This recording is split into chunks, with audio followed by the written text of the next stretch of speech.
Hi, this is Tammy Burkhart, and I am going to work through a problem that we did previously, problem 13-5B. Now 13-1B, we worked through, that was the statement of cash flows for Merrick Equipment Company, and that was the indirect method. If you remember from that video, that was problem 13-1B. This is 13-5B, and this is the direct method. Now remember, the difference between the two methods, indirect and direct, only has to do with the operating section.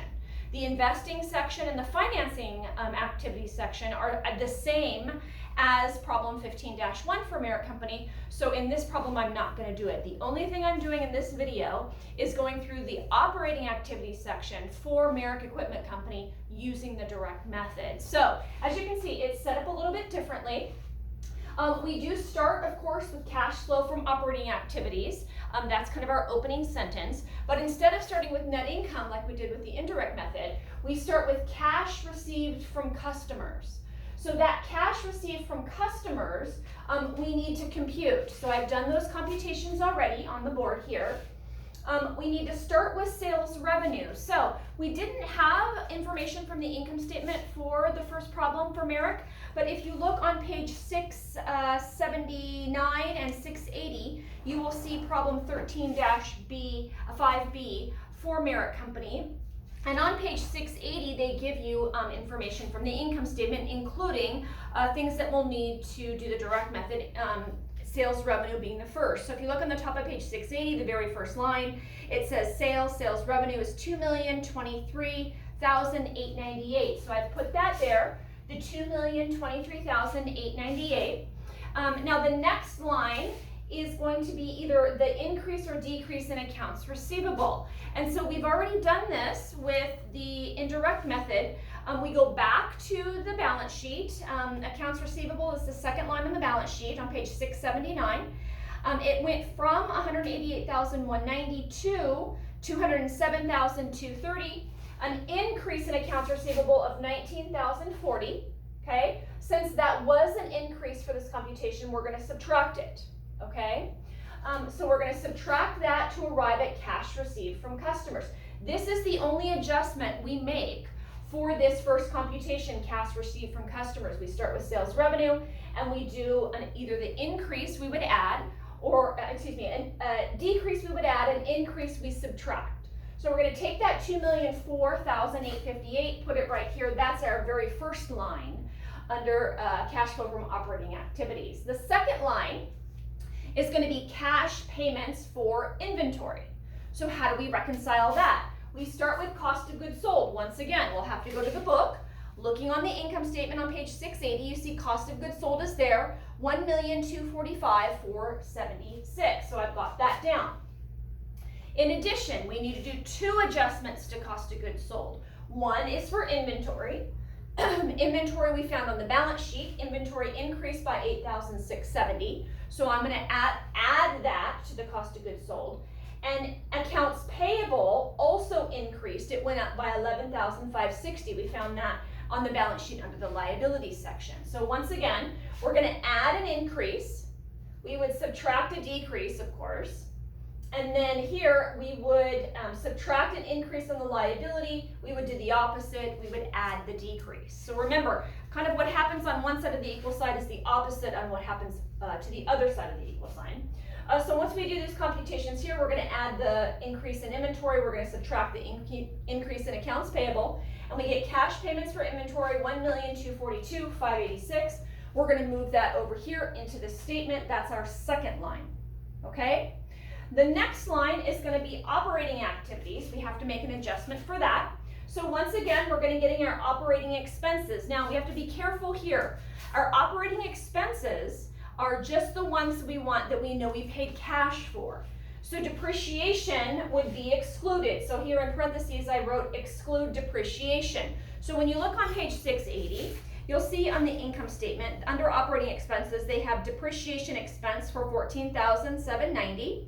And they have all other operating expenses, $517,299. So in this case, we had them totaled for us, right? We had this $517,299 totaled. In another income statement problem, you might have to go through and add all of the operating expenses up. In this case, it was already totaled for us. So the total of operating expenses excluding depreciation is $517,299. We're just going to make one adjustment.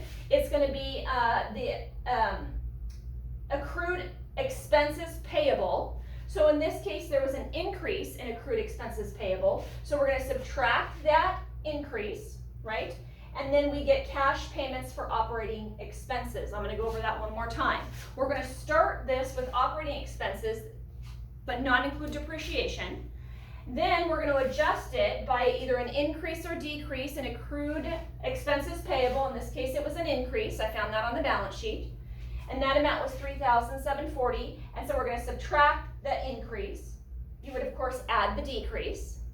And then the total amount is $513,000 cash payments for operating expenses. That $513,559 goes there. Okay, so some of these accounts should look familiar to you. We've done increases in our assets, right? And then we have increases or decreases in our liabilities. So we're using those same numbers from the indirect method. We're using them a little bit differently, but we're using the same totals for the direct method. Okay, there's one last thing. When we look on the income statement on page 680, you'll see that there is an income tax expense. The income tax expense on page 680 is $94,453. We have to assume that we paid cash for that. So we're going to have cash payments for income taxes, that $94,453.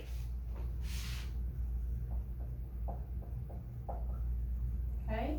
So now on the income statement, we've kind of covered everything. We've covered cost of goods sold, we've covered our operating expenses, and we've covered our income tax expense, right? So all of the different items that could have been paid with cash, right?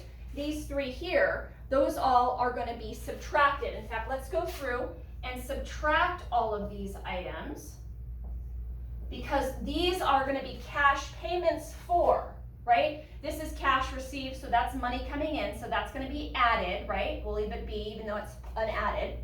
And then these are cash payments for, these will all be subtracted.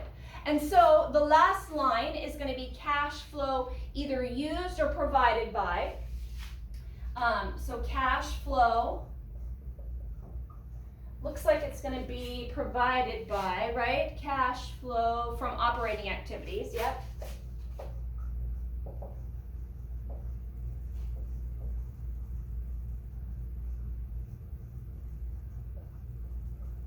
And once again, this dollar amount is going to be the same dollar amount, $154,260.